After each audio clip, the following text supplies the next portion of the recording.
parents had asked about dinosaur books from when I was a child, and I happen to have a couple right here. The first one I remember distinctly, and the second one I don't remember quite as much. So that may have come at a later point, but they're still both a little bit older books because I am not a spring chicken anymore. The first one is called The Big Little Dinosaur. And on the front we have what I believe in the book they would call the Brontosaurus, looking at a pterodactyl on its back. And it's in green. And it's smiling. They're quite friendly, aren't they? The second one is called the smallest Stegosaurus. It's about a little stegosaur right down here. You can see a volcano in the background, some trees. So we'll go with the oldest one first. There's Wonder Books on the back. It's two children reading books.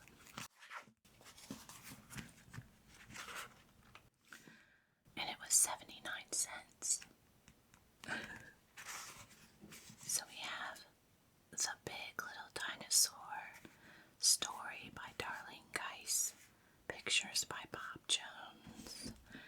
And this was a book club edition from Wonder Books and Allen Publishers, Inc., exclusive distributors.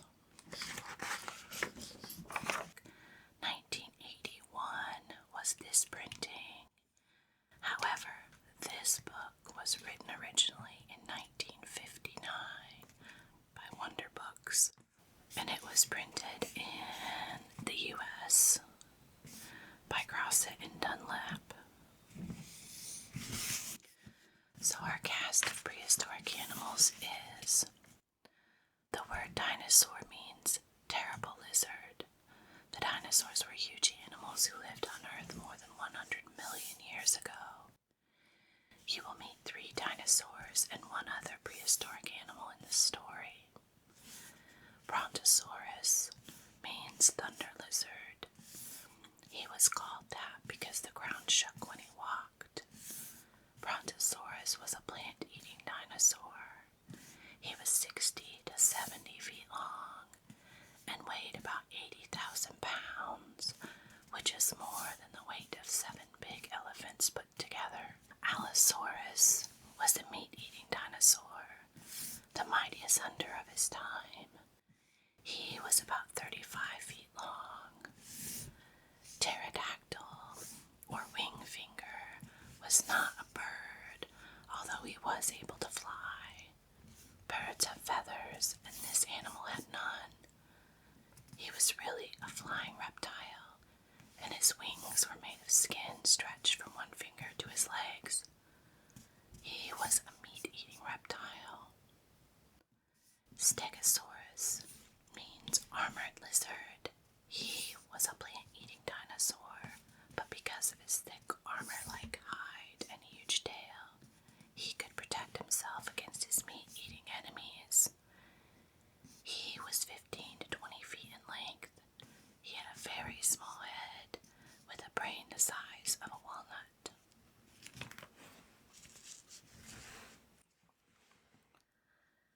So here we have a baby Brontosaurus in his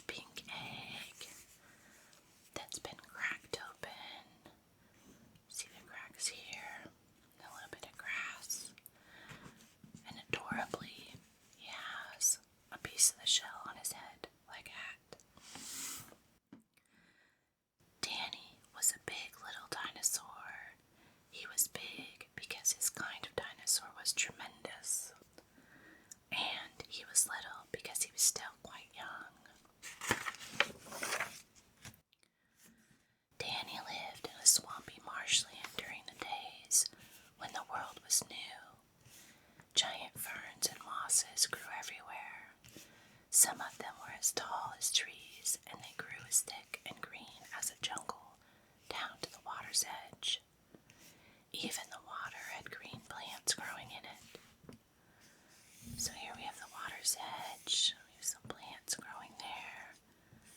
And it looks like maybe some cycads. Trees growing. And here's the Brontosaurus hiding behind. The world was very strange in those olden days. Wonderful and strange creatures lived on it, but it was a lonely place for little Danny. For ever since he was hatched out of his egg, he didn't know to which family he belonged. Someday I'll find out, he thought, but in the meantime, Danny ate and ate and ate. He was always nibbling on green ferns or moss.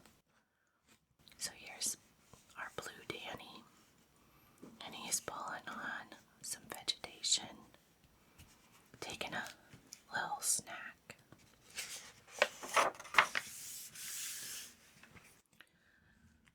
One day, a large bat-winged creature flapped down out of the sky.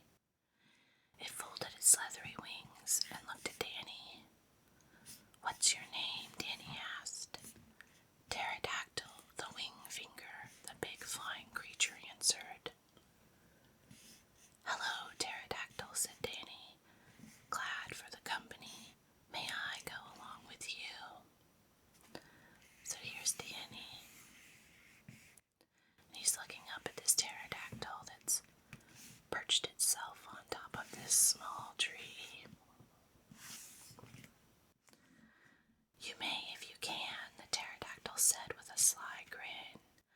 "But I do something you can't. I fly." And with that, the pterodactyl stretched his big wings and flapped off. "I certainly don't belong with the pterodactyls," sighed Danny, and he ate some more plants. Well, sometimes we all feed our sorrow, don't we? Here's poor Danny with a tear in his eye, and the pterodactyl taking off in flight. Some trees behind, some vegetation up front.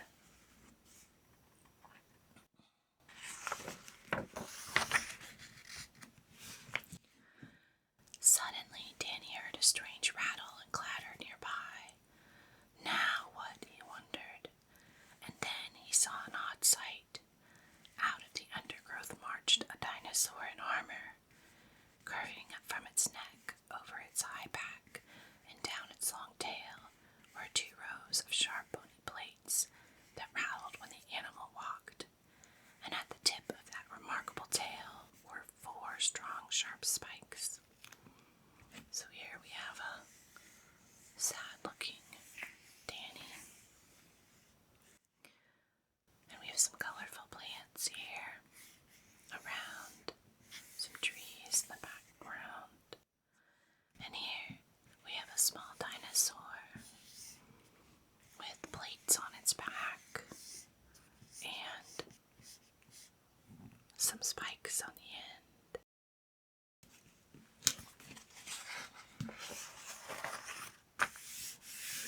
Stegosaurus and Danny were feasting peacefully on tender green plants when suddenly the earth beneath their feet shook.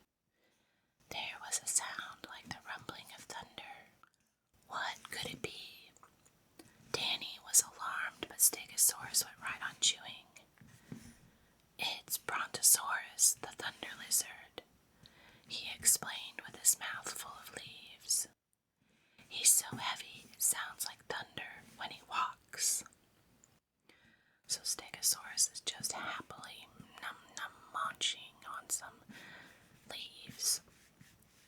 And Danny is over here looking petrified and shaking a little bit. Danny peeked through the ferns. There he saw not one, but 2 enormous creatures plodding down to the water's edge. Their legs were as big around as tree trunks. Their long necks stretched up toward the sky. Their even longer tails dragged heavily behind them. Thump, thump, thump. With each step they took, the ground shook and rumbled under their great weight. is peeking through to see these enormous creatures out in the distance.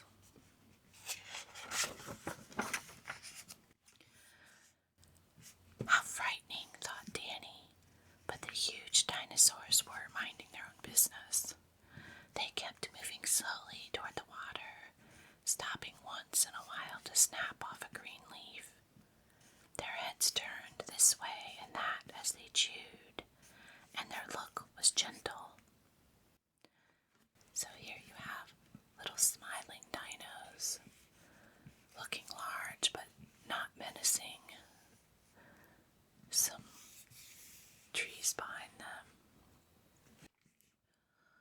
Why, even though they're so big, thought the little dinosaur, they're not fierce at all. In fact, Danny thought that they were the most beautiful creatures he had ever seen. They were moving out into the deep water, and the little dinosaur looked after them sadly. How I would like to do that, said Danny. But Danny was afraid he was too small, and he didn't know if he could go out into the water. So he sighed and went on munching leaves. Aw, poor sad Danny, a little tear coming from his eye, sitting among some vegetation, watching these two mighty creatures out in the water.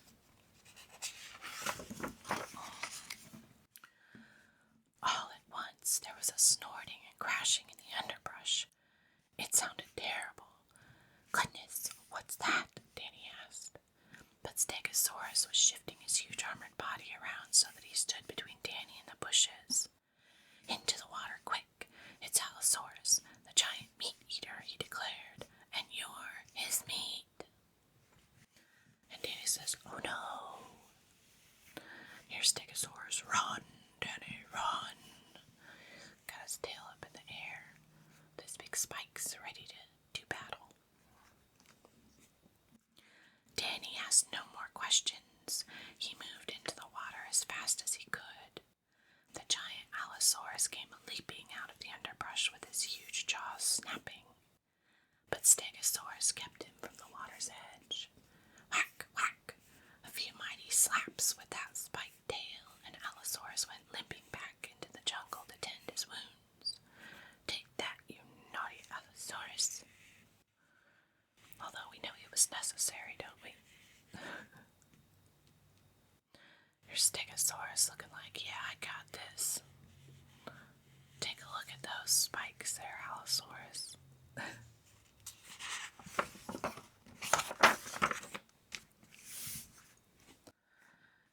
Thank you, Stegosaurus, Danny called to his friend from the water. But Stegosaurus was rattling his armor proudly and didn't hear. I'm alone again, thought Danny sadly, and he bent his head to nibble on one of the water plants. So there goes Stego off to brag about how he beat an Allosaurus today. Some trees, a little bit of a hill. And here's lonely, sad Danny, his feet in the water, eating a plant. Just then, two big dinosaurs came up beside him. Hello, little Brontosaurus, they said gently. So that's what I am, Danny exclaimed. I'm a Brontosaurus. And he moved over closer to the two huge dinosaurs. Aw, I think Danny found a family. Two bigger dinosaurs. Here's little happy Danny in the water. The three dinosaurs stood there like three islands in the quiet water. Two large islands and one small one, all eating plants. How nice not to be alone anymore. The strange new world seemed safe and happy now. Danny had found his family. So here you have him, looking lovingly down at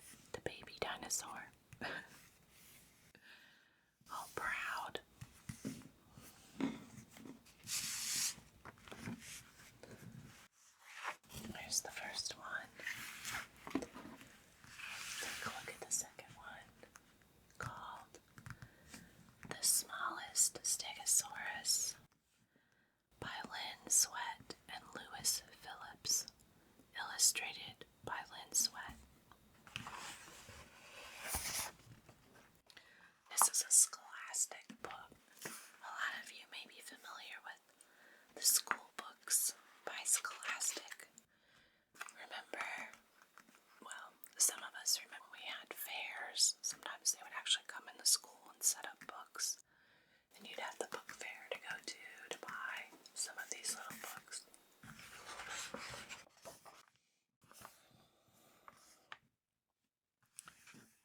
This one was printed in 1993 by Penguin Books, and it was printed in the U.S. for Scholastic printing in December 1995.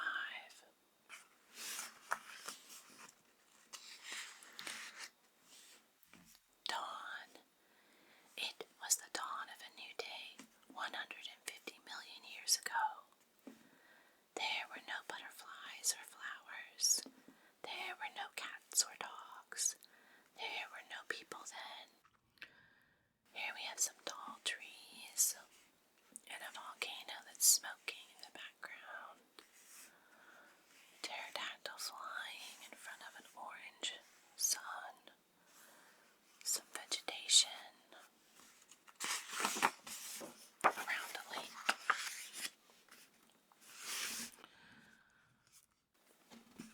But the sun rose red and warm over a large swamp, and the air hummed with dragonflies and spiders. Look at this illustration. We have some conifer-looking trees, and the volcanoes, and the lake. Ooh, and here up front we have some spider webs. And a spider hanging down from a branch. Over here we have another spider crawling down its web. And here's some dragonflies that are enormous, flying through the sky. Some of my favorites. We can't forget the two pterodactyls over here flying through the sky.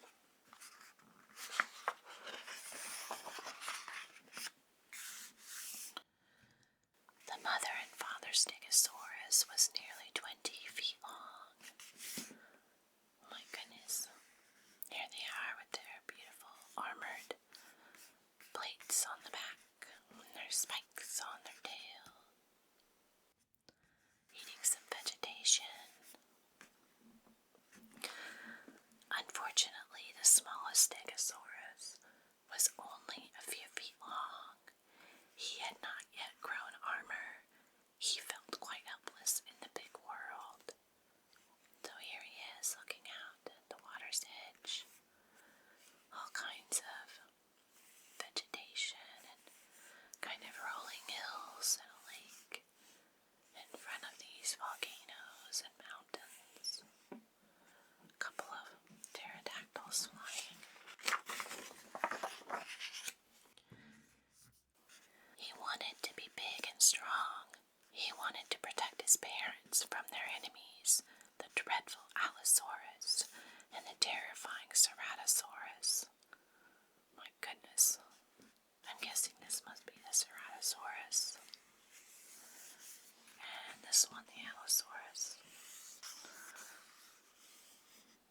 Got a pterodactyl over here. It looks like the Allosaurus is chasing. And here's the Stegosaurus hiding among the vegetation. Again, you have the trees and the lake and the volcano. No matter which way the smallest Stegosaurus turned, the world looked very large indeed.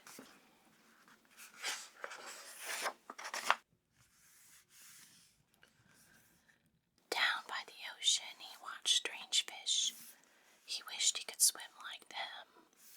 If he could swim, he would feel safe underwater. Oh no, little Stego, you don't know what's down there. So here you have some fish. There's one flying through the air, one's peeking up at him, the antenna on his head, the tail flitting up, a couple of rocks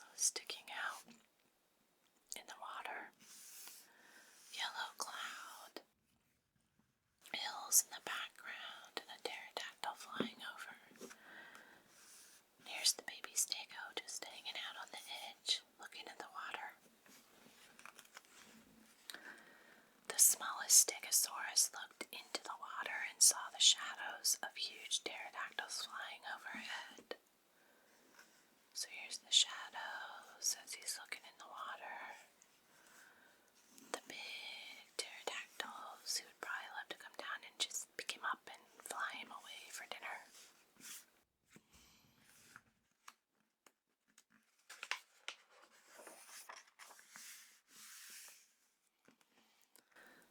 The smallest Stegosaurus suddenly became very frightened. He ran toward the shade of a giant fern.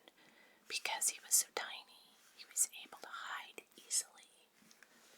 So we see this in other creatures too, don't we? Even smaller birds nowadays. If they see the shadows of a large hawk overhead, they will often scurry to hide away from those big shadows. Because it means something bigger than them might come and take them away. The volcanoes and the hills in the background. And here are those menacing pterodactyls looking for a quick bite to eat. He certainly didn't want to be picked up in the sharp claws of the pterodactyls and carried high over the smoking volcanoes.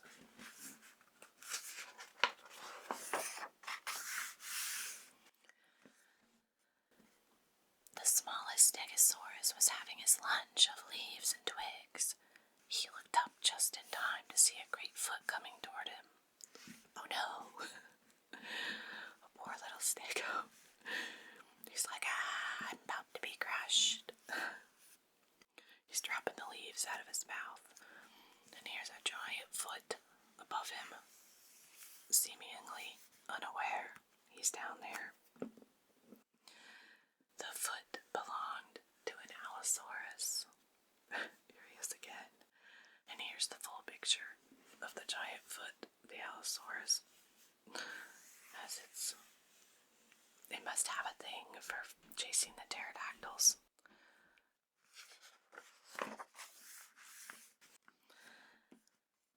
The giant foot nearly flattened the little Stegosaurus into the ground. The Stegosaurus rolled away just in time. Tuck and roll, Stego, tuck and roll. Here he is rolling over on his back, just narrowly missing the foot. The smallest Stegosaurus ran deeper into the forest to look for his parents. Aw, here he is, running terrified, his little tongue sticking out. He looks kind of like an overgrown turtle here. Got some trees and a volcano in the background that's smoking. He's running down a hill at full speed.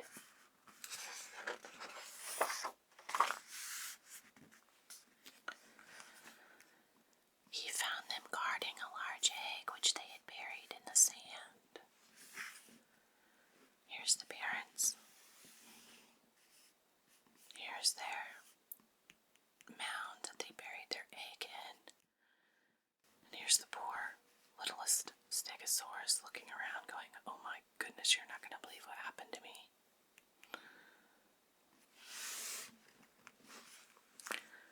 When the smallest Stegosaurus told his father and mother about his adventure with the Allosaurus, they brought him into the comfort and safety of the large nest.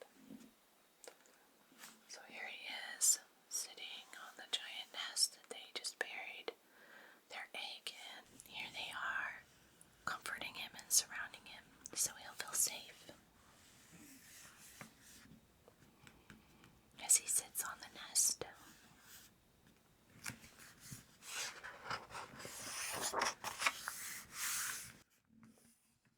They taught him how to guard the egg so that no ornitholestes would steal it. They're like, this is how you do it. You rattle your little tail and shake your spikes at it. Little Stego doesn't have his tail spikes yet. Ornitholestes were dinosaurs that were so fast they could catch flying birds. Their name, in fact, means bird robber. But they also like to eat the eggs of other dinosaurs.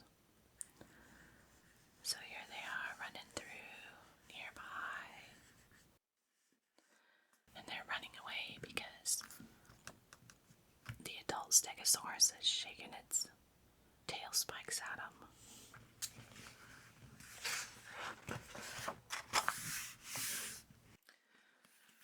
The smallest Stegosaurus kept a sharp lookout for these robbers. He saw one by the lake. His parents did not see it. Here he is, roaring and being tough, standing on the nest. Here's one of the lusties hanging out in the lake. The smallest Stegosaurus cried out a warning, so his parents would be ready to tear the thief apart with their sharp tail spikes. The ornitholestes ran into the swamp. The smallest Stegosaurus felt very proud that he was able to help his parents. Good for you, little Stego. The trees around the lake, the hills, the mountains.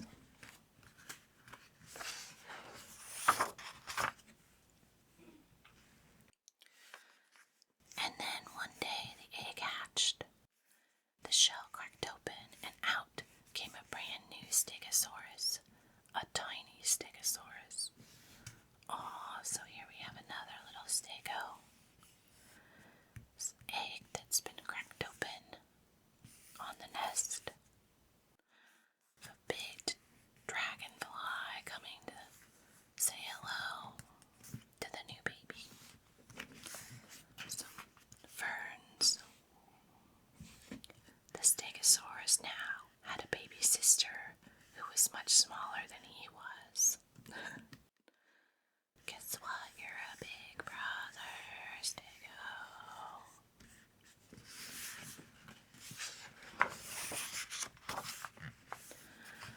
And best of all, there was a whole new world to show her. A world of smoking volcanoes, giant ferns, inland seas, gigantic trees, stars, oceans, all this to share with her. So here they are, looking out over the lake, and the hills and volcano, orange and red sun, the smoke, you have your vegetation and trees. The no longer smallest Stegosaurus suddenly felt very big indeed. Oh my goodness. So here you have the littlest Stego now, and the bigger Stego.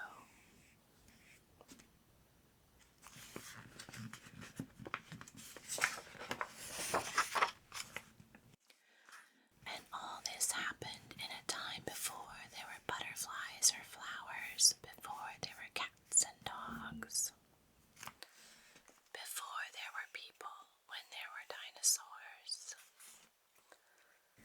So here you have the bigger Stego showing the little sister. He's like, look at this gigantic brontosaurus hanging out in the water, jumping on plants.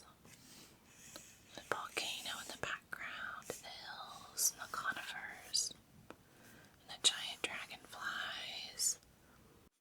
Oh, and over here is a lizard-looking creature.